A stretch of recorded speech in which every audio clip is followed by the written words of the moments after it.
톡톡 어서오세요. 여기는 이야기 공방 끌림톡입니다. 혹시 엔딩 노트라고 들어보셨나요?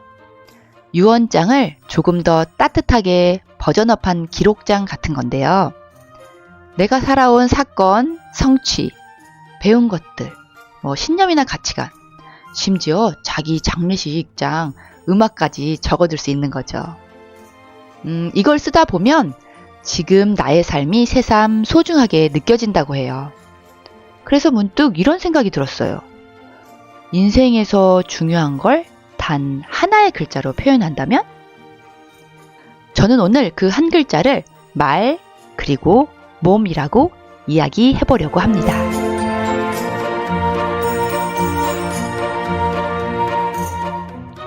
안녕하세요. 인생 한 글자 이야기 유연입니다. 오늘의 키워드는 말 그리고 몸이에요. 저희 아이가 유치원 다닐 때 제게 이런 질문을 했어요. 엄마, 세상에서 제일 많은 게 뭔지 알아? 그리고 세상에서 제일 중요한 게 뭐게? 제가 잘 모른다고 하니까 아이가 대답하더라고요. 세상에서 제일 많은 건 말, 그리고 제일 중요한 건 바로 나야. 그날 배운 걸 그대로 말한 거겠지만 저는 그 말을 아직도 잊지 못해요. 우리는 누구나 말에 상처를 받죠? 가족에게 들은 섭섭한 말, 회사에서 듣는 지적의 말, 친구 사이에서 스치듯 나온 비아냥까지. 말은 참 흔하지만 그래서 더 강력해요. 작년에 요가를 배우다 허리가 삐끗해서 걷기도 힘들었던 적이 있었어요. 정형외과를 갔는데 의사쌤이 이렇게 말하더군요. 이제 바닥에 앉아 생활하긴 어렵습니다. 그 순간 너무 우울했어요. 무슨 선고처럼 들렸거든요. 하지만 다른 병원에 가서 치료받고 꾸준히 도수 운동을 했더니 지금은 통증도 없고 일자 허리였던 제 척추에 드디어 커브도 생겼습니다. 그때 깨달았어요. 전문가의 말도 절대적이지 않다. 그리고 전문가일수록 말을 더 조심해야 한다고요. 또 아이 낳고 산후조리할 때 너무 힘들어서 친정아빠에게 투정 부리니까 원래 다 그런 거야. 다 그렇게 살아. 그 말이 정말 서운했어요. 지금의 저는 이렇게 말할 수 있을 것 같아요. 아빠, 그냥 고생 많다고 한마디만 해줘. 말은 상황을 바꾸진 못해도 그 순간의 마음은 바꿔주거든요. 제가 이렇게 말이라는 주제로 이야기를 하다 보니 주변 사람들은 말을 어떻게 바라보고 있을까 궁금해지더라고요. 그래서 한 지인에게 당신에게 말이란? 이라는 질문을 던져봤어요. 나 말이 되게 중요하다고 생각해. 그리고 말은 각자마다 무지개빛 같잖아. 언어가 다르잖아. 그 사람이 어떤 언어를 사용하는지 그거는 그 사람을 표현하는 거잖아. 그래서 인생이 거의 말에 많이 담긴 것 같아. 그래서 말은 엄청 중요하다고 생각해. 내가 태어났을 때도 사랑스러워, 뭐 축복해, 막 이런 게 말이잖아. 뭐, 사랑했어, 잘 살았어, 뭐 요렇게 마지막에도 듣는 게 그런 게 내가 갈 때 위안이 되는 거잖아.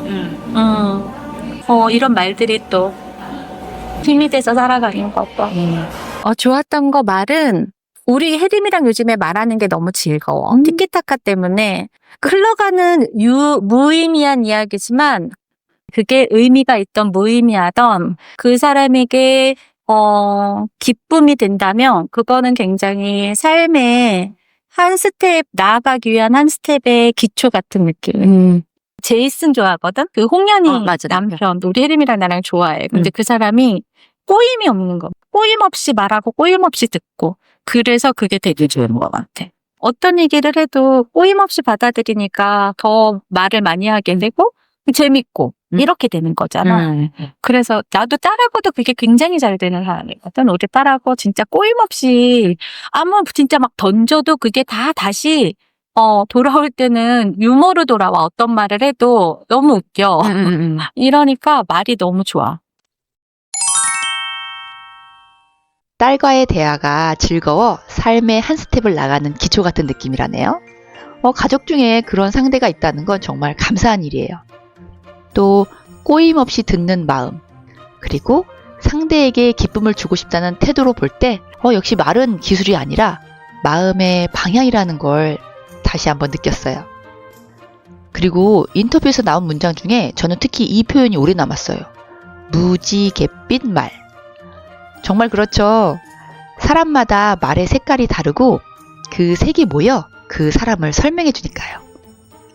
누군가는 따뜻한 말, 채도가 높고 누군가는 담백한 파스텔 톤, 또 누군가는 유머가 반짝이는 네온 사인 같은 말. 그래서 말이 그 사람을 보여준다는 말에 저도 깊이 공감했어요. 저는 요즘 제 말을 관찰하고 있어요. 왜 남편에게 날선말을 했지? 내 안에 뭐가 불편했던 거지? 그리고 그 이유를 알게 되면 남편에게 가서 다시 설명해요. 그러면 오해가 풀리더라고요. 처음엔 불편하고 어색했지만 관계에 있어서는 꼭 필요한 과정이더라고요. AI가 위로해주고 해결책도 주는 시대지만 결국 사람의 관계는 말로 만들어집니다. 말보다 우선되는 건 없어요. 저도 예전엔 개그 욕심에 B급 용어도 쓰고 세 보이려고 허세 섞인 말도 많이 했어요. 지금도 완벽하진 않지만 예쁜 말을 쓰려고 늘 노력합니다. 김연아 고우림 부부의 가훈이 예쁜 말을 하자라고 하잖아요. 저는 거기에 하나를 더 붙이고 싶어요. 하면 안 되는 말은 절대 하지 말자. 욕이나 비아냥, 사람의 약점을 건드리는 말들. 이런 말은 관계를 갈라놓아요. 우리는 말이 씨가 된다고 하죠. 하지만 그 씨앗을 뿌리는 몸의 상태가 좋지 않으면 말도 거칠어지지 않을까요? 잠을 못 자면 괜히 날카로워지고 감기 기운만 있어도 표정이 어두워지잖아요. 말은 결국 몸의 상태를 담습니다. 초등학교 때 체력은 국력이다 라는 문구. 그땐 촌스럽다고 생각했는데 지금은 이렇게 느껴요. 체력은 나의 생명력이다. 그리고 나의 말의 힘이기도 하다. 친구가 턱관절이 아파 치과에 갔는데 우울증 약까지 처방받았대요. 몸의 통증이 마음까지 흔들어 버리는 셈이죠. 저 역시 제 컨디션의 70%는 잠이에요. 그래서 카페인이나 술도 끊고 밤 9시 이후엔 물도 안 마셔요. 통잠이 말의 톤을 바꾸더라고요. 어떤 분이 제게 이런 말을 해준 적이 있어요. 넌 참 대단하다. 너니까 그 정도 해낸 거야. 그 한마디가 굳었던 제 어깨를 풀어준 느낌이었어요. 말의 품격의 이기주 작가는 말에는 온도가 있다. 그 온도는 말하는 이의 마음에서 비롯된다라고 썼죠. 그래서 저는 누군가를 만나기 전에 조용히 이렇게 다짐합니다. 천천히 다정하게 말하자. 그리고 제발 말 좀 줄이자. 오늘의 한 글자, 말과 몸. 좋은 말은 좋은 몸에서 나오고 편안한 몸은 결국 좋은 마음을 만든다는 것. 뻔하지만 실천은 어렵죠? 그래서 중요한 건 반복 연습입니다. 같은 말을 좀 더 예쁘게 오늘부터 우리 같이 연습해봐요. 지금까지 인생 한 글자 이야기 유연이었습니다. 감사합니다.